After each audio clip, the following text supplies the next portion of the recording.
then go ahead and introduce yourself. All right. I'm Stephanie Arnold. I'm 29. I've grown up in Maryland. I'm art teacher now. I was studying biology previously, and I switched over to art education. Been teaching art for 2 years. I enjoy playing softball, playing ice hockey. I love doing that. I received a meningitis vaccine. It's called Menomune in March of 2000, and became very ill from it. I guess, symptoms. I lost my cognitive abilities, ability to read, speak, understand others, form thoughts. I couldn't stand any light, sound, or smell, touch. Movement of myself would make me sick. The breeze that I would create, movement of someone walking by would make me sick, their breeze.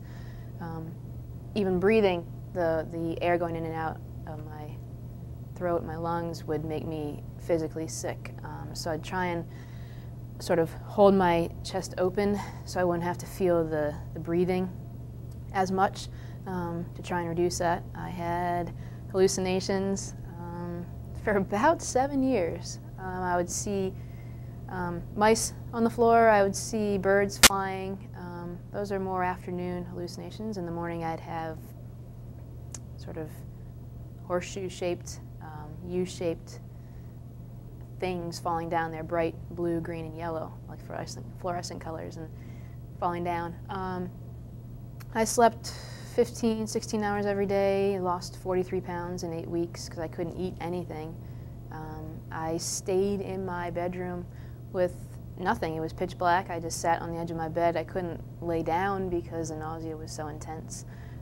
Anything I ate, which was nothing really, it was saltine crackers and water, just went right through me. I couldn't keep anything in. It was pretty rough. I had no ability to change any of that, and no one understood what I had or why I had it, and so it was just happened all of a sudden. So I also had dilated eyes for 2 months. My left eye was protruding from my face. It was looking up over that way when this eye was looking straight forward. You'd never had that before? Nope. Every time I tried to stand up, my vision would go black. I'd get ringing in my ears. And I'd kind of pass out. It would drop me and make me sit back down. And I'd have to sort of wait to get, I guess, cleared. My head would clear, and then I could stand up again and be okay. Brushing my teeth, I'd have to, take a break halfway through because I just didn't have enough strength. I'd have to catch my breath, wait for my arms to stop tingling, and I could continue on. Same with washing my hair. A weakness I would get in my hands primarily, but also it was also my entire body, but really in my hands I wouldn't be able to open a bottle. I couldn't do anything really. It was just very weak, very fatigued. So.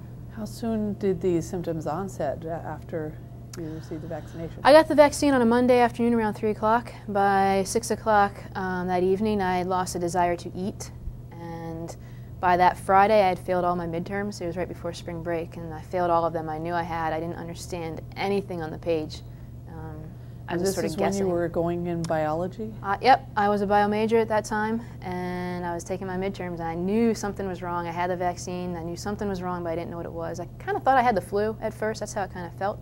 I went home on spring break, and I didn't go back. 13 days later, I wound up in the ER with my protruding eye and vomiting.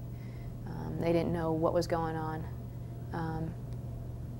I received the vaccine at my university with 2 other friends. The one friend got sort of like the flu after it. The other one had absolutely no reaction, and I ended up with this.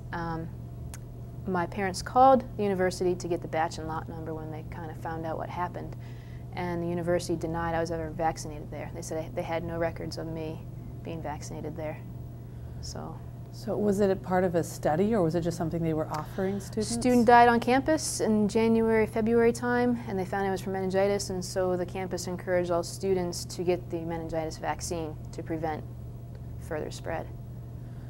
So I take it was one of those where they didn't write your name down when you went in, you just kind of went in and took I turns. have a card that they stamped that said I was vaccinated there. So they do have some sort of records. I still have it, yeah. Yep, I still have it. But it was those symptoms gathered within 2 months. By the end of those 2 months, I was put on steroids to try and reduce, or trying to get me to eat.